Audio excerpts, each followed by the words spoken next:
இன்னைக்கு சோஷியல் மீடியாவில் இப்படி ஒரு விளம்பரம் பார்த்தேன். நீங்கள் பார்த்தீங்களா? பார்த்தீங்களா இப்படி ஒரு விளம்பரம் பார்த்தீங்களா?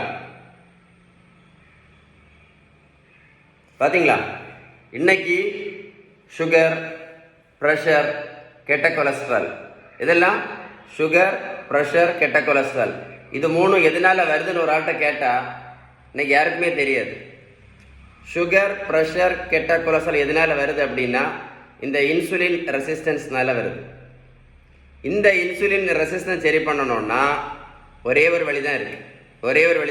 அதுக்கு பேர் தான் பேலன்ஸ்டு டயட். நீங்கள் பேலன்ஸ்டு டயட் கரெக்டாக ஃபாலோ பண்ணினா மட்டும்தான் இன்சுலின் ரெசிஸ்டன்ஸ் சரியாகும். இன்சுலின் ரெசிஸ்டன்ஸ் சரியாச்சுன்னா இந்த மாத்திரையை நிரந்தரமாக நிறுத்தலாம், இந்த இன்சுலின் நிரந்தரமாக நிறுத்தலாம். இந்த வீடியோ சேவ் பண்ணுங்க, ஒரு கூட போட்டு கேளுங்க. நான் சொன்ன விஷயம் கரெக்டாக இருக்கும். இந்த வீடியோ இந்த மாதிரி டேப்லெட், இந்த மாதிரி இன்சுலின் போட்டு கஷ்டப்பட்டுட்டு இருக்காங்க இல்லை, உங்கள் ஃப்ரெண்ட்ஸுக்கு ஷேர் பண்ணி கொடுங்க. Very useful information. சரியா?